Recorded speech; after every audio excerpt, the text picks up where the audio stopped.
యేసుక్రీస్తు ప్రభుల వారి మీద చేస్తున్నటువంటి దుర్బోధనలో ఒకటి యేసుక్రీస్తు యొక్క దైవత్వం మీద అయితే, రెండవది యేసుక్రీస్తు యొక్క నిత్యత్వం గురించి, ఎటర్నాలిటీ గురించి.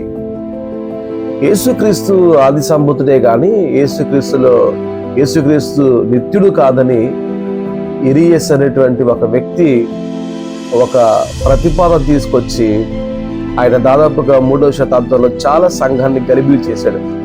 అలాంటి సందర్భంలో మరి నైసిన్ అనేటువంటి స్థలంలో మన పెద్దలు, క్రైస్తవ నాయకులు, బిషప్లు లేదా కాపర్లు, అధ్యక్షులైనటువంటి వారందరూ కలిసి మరి ఇరియస్ అనేటువంటి వ్యక్తి చేసినటువంటి దుర్బోధను వాళ్ళు ఏం చేశారంటే ఖండించారు, చాలా తీవ్రంగా ఖండించారు.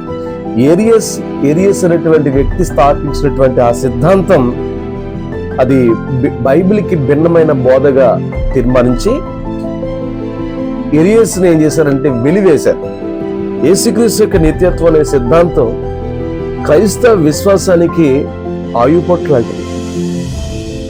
మరి యేసు నిత్యుడు కాకపోతే త్రిత్వం లేదు, యేసుక్రీస్తు నిత్యుడు కాకపోతే మరి ఆయన దేవుడు కూడా కాలేడు, ఆయన మనకి విమోచనకర్తగా కూడా ఉండలేడు, ఆయన ఎవరిని కూడా రక్షించలేడు.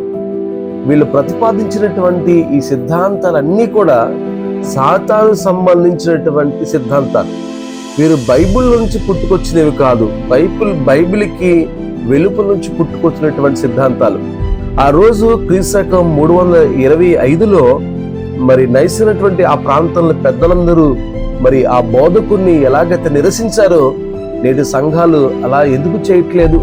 ఎందుకు వారు నెత్తిన పెట్టుకుంటా ఉన్నారు? అబద్ధ బోధను అసలైన బోధగా అనుకుని ఎందుకని అలాంటి బోధకులను అంగీకరిస్తా ఉన్నారు? ఈ నేడున్న సంఘం ఎటు నుంచి ఎట్టుపోతా ఉంది? ఆ రోజుల్లో ఎంత సీరియస్నెస్ ఉంది సంఘానికి, బోధల పట్ల, క్రీస్తు పట్ల, బైబిల్ పట్ల ఎంత అవగాహన ఉంది వాళ్ళకి, ఎంత సీరియస్గా తీసుకున్నారు అంటే మనం చూస్తున్న కోణం, వాళ్ళు చూస్తున్న కోణం వేరైపోయిందా? ఇటుపోతా ఉంది నేటి క్రైస్తవ సంఘం. ఎందుకు ఇలాంటి ఫాల్స్ టీచింగ్స్ని ఎందుకు మనం ఖండించట్లేదు?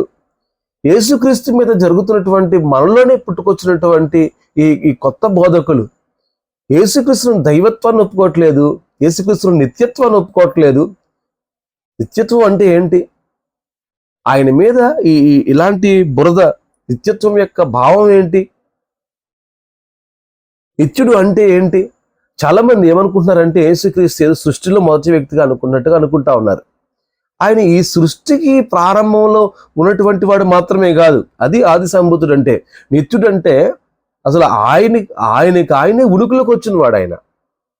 ఆయన్ని ఎవరూ క్రియేట్ చేయలేదు. ఆయన ఆరంభంలోనే ఈ సృష్టికంతే ముందే పరలోకం దగ్గరికి మనం వెళ్ళినా ఆయన అక్కడి నుంచి కూడా ఆయన స్వయంభవుడిగా ఉన్నాడు. అదే యోహాను ఖచ్చితంగా చెప్పిన మాటలు అదే కదా. యోహాను సువార్తలో కూడా యేసుక్రీస్తు గురించి చెప్పింది అదే కదా.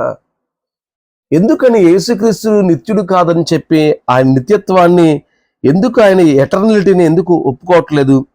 తనంతటి తానే ఉన్నవాడు, ఆయనకు ప్రారంభం లేదు, ఆయనకి అంతం కూడా లేదు, ఆయనకి ఎవరో ఉనికి లేదు, ఆయన అంతటా ఆయన స్వయంభవుడిగా ఉన్నాడు. యేసుక్రీస్తు నిత్యుడండి. యేసుక్రీస్తులో నిత్యత్వం ఉంది. ఆయన ఉన్నవాడని అర్థం. నిత్యుడు అంటే ఆయన ఎప్పుడూ ఉన్నవాడని అర్థం. కనుక యేసుక్రీస్తు యొక్క నిత్యత్వం మీద జరుగుతున్నటువంటి ఈ దుర్బోధను కూడా క్రైస్తవ సంఘం ఖండించాలి, వాళ్ళకి తగిన గుణపాఠం కూడా చెప్పాలి.